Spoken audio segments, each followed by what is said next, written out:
Hello and welcome to this week's episode of EVTV. My name is Will. And I'm Zosha. Many students here at Eagle Valley take DE classes. However, what they may not know is that some DE classes do not have the same weighted grade. For more, we go to Sam and Kim. Eagle Valley High School offers students a variety of dual enrollment courses in partnership with Colorado Mountain College. These courses allow students to earn high school and college credit at the same time. Some of the courses offered are traditional academic courses, while others are career tech courses that open pathways for students to explore careers they may be interested in, but all of them are college courses authorized by CMC. A dual enrollment course is a college course. So our program, we offer dual enrollment, and sometimes it's called concurrent enrollment, which means you are taking a college level class at the same time as you're taking the high school class. Eagle Valley High School's student handbook states that advanced placement and dual enrollment classes are weighted an extra 1.0 and translate onto 5.0 weighted GPA scale. Students must pass a DE or AP class with a C or higher, and in the case of AP courses, pass the AP exam to receive the weighting of the course on their transcript. While AP classes earn the weighted grade regardless of a student's score on the AP test, not all DE courses earn a weighted grade regardless of whether students pass with a C or higher. Why? Over the course of the last 2.5 months, we have been investigating to find the answer. But that would be a question for your high school counselor. Initial response is, I don't know. Another question that you've raised for me is, when was the last time that this was reviewed? The decision of whether or not a course is weighted is not a district-level policy, but a building procedure. Eagle County Schools do not have an administrative policy concerning the weighting of grades. Instead, it is a procedure. The difference being that a policy is checked on a regular basis and applicable to the entire district, while procedures are school-specific and are not regularly updated. The procedure that we use for weighting grades, and it is a procedure, not a policy, but it was created in conjunction with the superintendent, the principals, the counseling department, and it's kind of an agreement that everybody came to. The other, I think, drawback to not having it as a policy is that policy gets reviewed on a regular basis. So we work with the state of Colorado and with the Colorado Association of School Boards to review all of our policies on a regular basis. The weighting grades procedure in the Eagle Valley Handbook was made by Eagle Valley, so it is Eagle Valley's decision to weight some DE courses and not others. Principal Mr. Doan makes that decision as new DE courses are offered.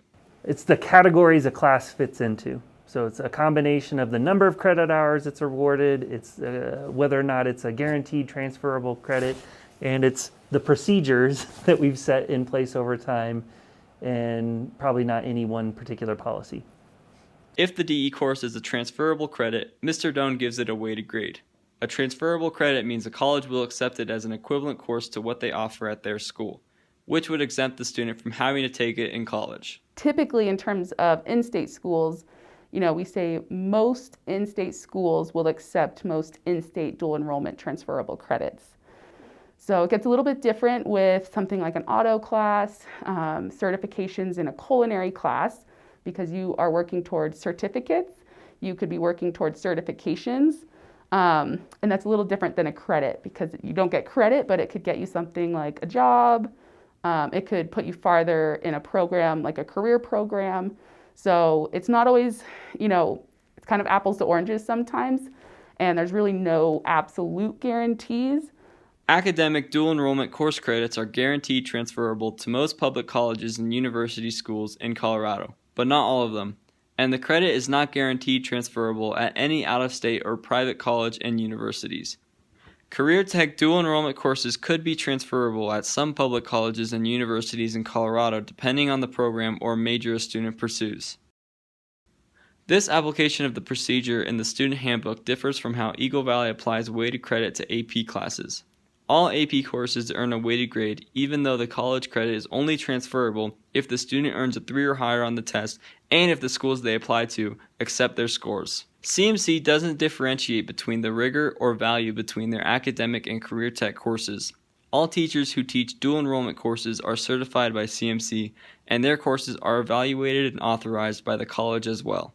The career tech classes, you earn what are called certificates of proficiency. So you're getting graded on a skill that you're learning. And so in order to pass that class, you need to become proficient in all of the learning outcomes. So I would say that it is as challenging as an academic class.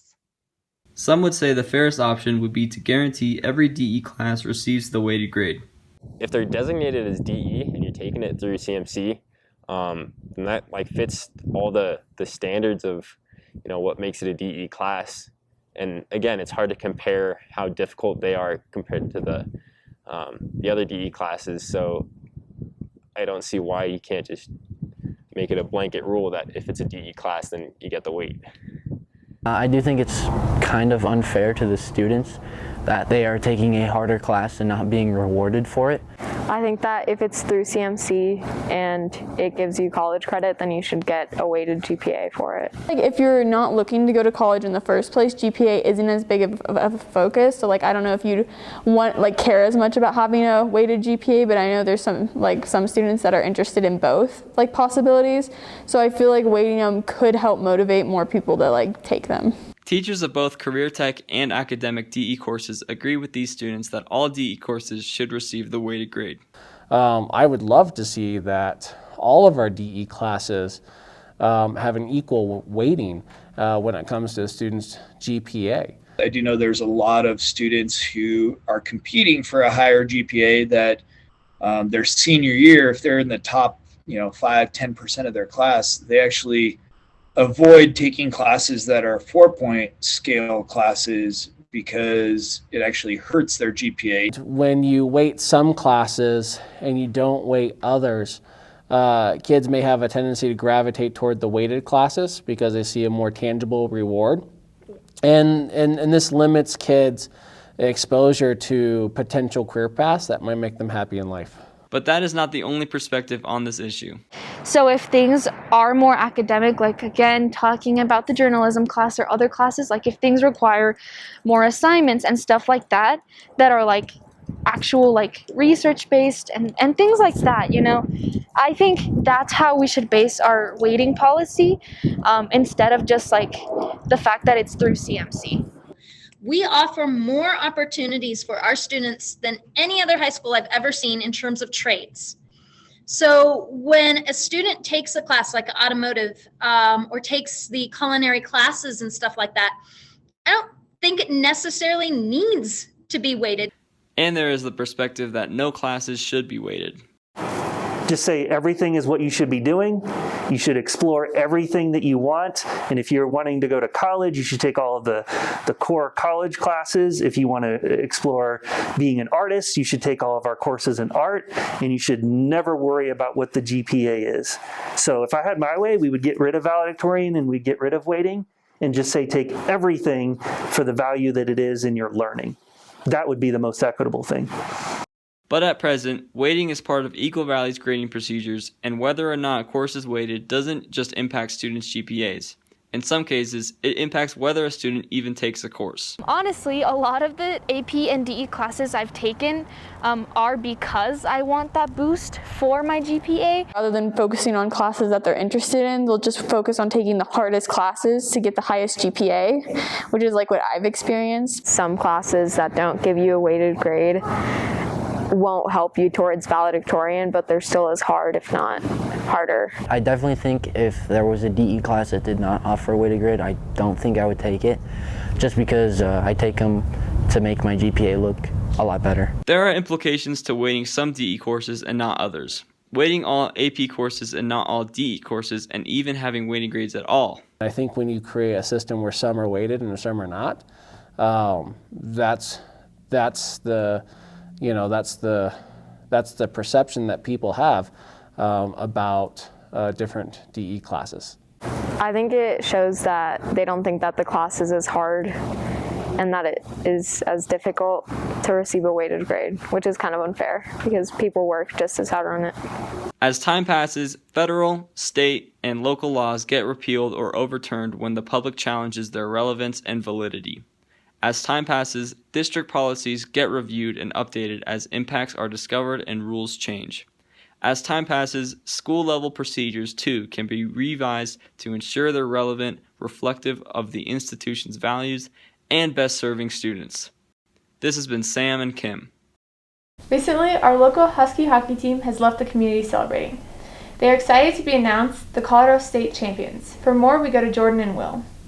The Battle Mountain Huskies are Colorado's 4A state hockey champions. After a rigorous battle streaming into overtime, the tied game seems to have no end. In a final attempt to steal the win, Hunter Davis took a shot and scored. When the realization that they had won set in, excitement exploded throughout the Huskies team. I was just, oh man, it's hard to describe. Just overwhelmed with joy. It's just a big feeling of accomplishment. We've all been working towards this for 4 years, and to finally achieve our goal was just huge. I was so excited, and I was kind of lost of words, and like just throwing my gear everywhere. Went and tackled Logan. Well, I went to go hug Hunter Davis because couldn't believe the miracle that just happened. I just jumped up and found the first coach I could and grabbed him and hugged him, and it was pretty exciting. I just didn't think it was a huge possibility of getting that championship, and my thoughts after the game were just shock. Like, I don't know, I was just in shock. I just couldn't believe it. It was great. The Huskies are a tough, hard-working hockey team made up of players from schools all across the county. Their success this year didn't come without struggles early off in the season. The greatest challenge about the season was really being able to build chemistry. With the whole COVID thing, it was hard to see each other outside of on the ice. So being able to build chemistry and build bonds with your teammates was a little more tough. There's a lot of challenges this year, with COVID and trying to keep players healthy. We were pretty lucky that we didn't have any kids get quarantined, but just every day was a different story, different scenario, something else would pop up. So this year in particular, it was really difficult to keep the team moving. It's a challenging year for everybody, and to even get to play hockey was pretty special. So we're grateful, but it was a challenge. Kind of lost at first because our team, I know we had some issues. We lost some players due to a lot of things, and didn't really seem like a possibility, but our team just kept being positive, and everybody was willing to do it, and that's what happened. As the team's bond strengthened, their performance in games improved as well. They connected more as a team and formed routines to streamline their training throughout the season. When the Huskies qualified for the state finals, they were matched up against Crested Butte, a team they faced a tough loss to earlier in the season. I was really nervous because we kind of got crushed by them like a couple weeks before, so I was a little bit worried about that, but just went out and tried our hardest. Probably losing against Crested Butte 5-1 and not feeling the hope like we were gonna go further, and we were just down in the dumps, After defeating Kent Denver in the semifinals with a score of 2-0, the team was on their way to the Budweiser Event Center. While their level of excitement was high, many also felt the nerves of facing such a strong team in the finals. I thought we had a really good opportunity to win, going against Crested Butte for the second time and really wanting that revenge. I felt really confident that we were in the right place, the right time, playing the right style of hockey. So I was really confident in our ability to win. So I was nervous. It was a big stage, but I tried to just stay as true to my game and my normal routine as possible, and try to tell myself that it's just like any other game. I was super nervous because, we got rolled 5-1, and we didn't think we could play with them, and we were just nervous. I know we had to get into a good mental state before the game, and just, prepare as a whole team, and nobody prepared individually. We were all just together and prepared that way, just getting our mindsets right, everybody being positive, stuff like that. The team treated it as if it were any other game and adhered to their normal pregame rituals and routines. Me, I did nothing. Just kind of hung out in Loveland and didn't really do anything. Pretty relaxed. There's really no pressure for them. Just a pretty relaxed day heading into that game. To prepare for the championship, we just went through our normal warm-ups. Tried to stay as much to our normal routine as possible. We just wanted to play it like any other game and go out and play our game. We didn't want it to be too much pressure. Took the weekend off and plugged away at practice when we had it with Coach. Our efforts as a team, nobody worked alone, everybody just worked together. We kind of just did what we usually do. We just played harder when we got on the ice, but we try to keep it the same. The Huskies state championship title may not have been possible without every player's dedication to the team. Strong bonds between teammates and coaches are essential to any successful working unit, and over the course of the season, this is an ideal that the team has mastered. Well, every time I make a save, they always cheer and yell Logan, and they're always supportive of whatever I do. Our coach is super funny, so that's really nice. So he's always there for me. He's helped me without, not just hockey, he's helped me with life, so he's always there. The team is family. Every one of these kids I truly care about and want the best for them, and they're family for sure. This is the first state championship for the Huskies hockey and the first team championship in Eagle County this year. Their victory is evidence of what is possible when people come together and work hard in pursuit of a common goal. On April 6th, community members came together to celebrate the Huskies win in a parade through Eagle, the seat of our county. Congratulations, Huskies hockey.